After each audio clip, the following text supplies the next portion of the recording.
Здравствуйте, дорогие ребята! Начинаем урок русского языка, 4 класс. Тема урока «Мы дети, твои Казахстан».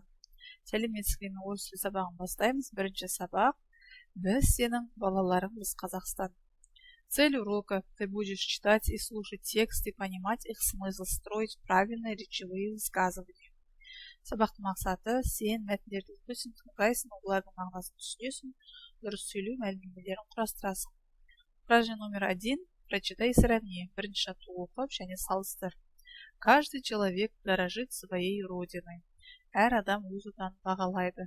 Каждый человек ценит, любит и бережет свою родину. Әр адам өз отанын бағалайды, сүйеді, қорғайды. Похоже ли по смыслу это предложение? Сөйлемдер мағынасы жағынан ұқсас па?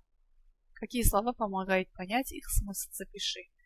Қандай сөздер олардың мағынасын түсінуге көмектеседі? Дәптерге жазыңыз. Предложение похоже по смыслу. Сөйлемдер мағынасы жағынан ұқсайды. В предложении говорится о родине. Сөйлемдерде отан туралы айтылған.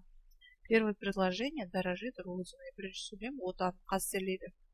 Второе предложение отанын сүйеді, бағалайды, қорғайды. Упражнение номер 2. Послушай, екінші жаттығу тыңда. Много мы уже умеем, и пока еще растем, но становимся умнее с каждым часом, с каждым днем. Мы все больше понимаем, чем нам надо дорожить свободным краем и страну свою любить. Айт қожина. Біз әлі де өсеміз, бірақ сағат сайын, күн сайын ақылды бола аламыз. Біз одан сайын түсінеміз, біз нені бағалауымыз керек. Азат жерді бағалап, еліңді сүй. Запомни, запиши, есіңе сақтап, жазып ал. Дорожить, қастерле, бағала, ценить, беречь, қорға. О ком говорит стихотворение? Өлеңде кім туралы айтылады? Чем понимают дети? Что понимают дети? Балалар нені түсінеді? Какие слова в тексте тебе знакомы? Мәтіндегі қандай сөздер сізге таныс? Выдели главную информацию из стихотворения, придумай заголовок. Өлеңнің негізгі ақпарат, негізгі мағынасын тауып, оған тақырып ойластыр. В тексте говорится о любви к своей родине. Өлеңде отанға деген махаббат туралы жазылған. Понимает, чем надо дорожить. Немен қастерлеу керек екенін біледі. Основная мысль, негізгі мағынасы дорожить свободным краем и страну свою любить. Азат жерін қадірлеп, елін сүйді. Біледі негізгі мағынасы заголовок «Моя страна». Тақырыбы «Менің елім». Упражнение номер 3. Порассуждайте. Кеңесіңіздер. Первая группа. Кто знаниями обладает, тот своей родине помогает. Кімде кім өзінің білімі болса, сол еліне көмегін тигізеді. Вторая группа. Екінші топ. Родина освещается солнцем, а человек знанием. Отан туған жер күнменен жарқыраса, ал адам біліммен жарқырайды. Третья группа. Для родины своей ни знаний, ни жизни не жалей. Отаның үшін біліміңді де, өміріңді де аяма. Задание. Запиши свои пословицы. Өзінің мақалдарыңды жаз. Первая группа. Объясните смысл пословицы. Бірінші топ мақалдың мағынасын түсіндіріңіз. Выпишите глаголы и определите форму времени. Бірінші топ мағынасын түсіндіріп, етістікке теріп жазып, оның қай шақта айтылғанын айту керек. Обладает, иеленеді. Настоящее время. Осы шақ, үшінші шақта жекеше түрде тұр. Вторая группа. Родина, женский род, человек, мужской род. Вторая группа. Отан.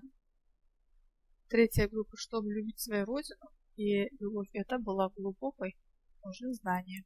Упражнение номер 4. Прочитай выразительно.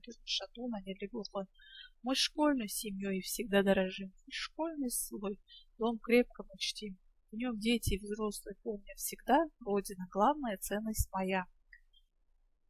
Біз әрқашан мектеп отбасын бағалаймыз. Біз мектеп үйін қатты құрметтейміз, онда балалармен үлкендер әрқашан есте, Родина, главная ценность моя, отан менің басты құндылығым. Найди в тексте информацию на поставленные вопросы, чем дорожат 10, что они чтут и о чем помнят всегда. Выпиши строку, в которой отражен главный смысл стихотворения. Мәтіннен қойылған сұрақтар бойынша ақпарат табыңыз. Балалар нені бағалайды, олар нені құрметтейді және нені әрқашан есте сақтайды. Өлеңнің негізгі мағынасын көрсетіп тұрған жолды жазамыз. Чем дорожат дети? Балалар нені бағалайды? Дорожим школьной семьей. Біз мектеп отбасын бағалаймыз.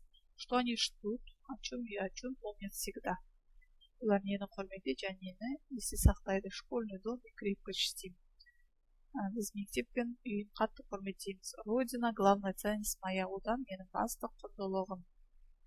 Упражнение номер 5. Поставь вопрос к выделенным словам. Казахстан имеет большую территорию.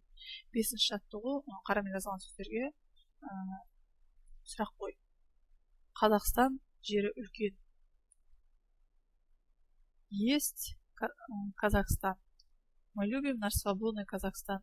Мы любим наш свободный Казахстан. Вижу Казахстан. Вижу что? Казахстан. Упражнение номер 6. Подумай, запиши. Ойланып және аяқта. Ажар Кушековна кто? Учительница. Ажар Кушекқызы ол мұғалім. Она преподает русский. Что? Язык. Ол орыс тілінен сабақ береді. Она применяет на уроках что? Карточки. Ол сабақта кеспе қағаздар пайдаланды.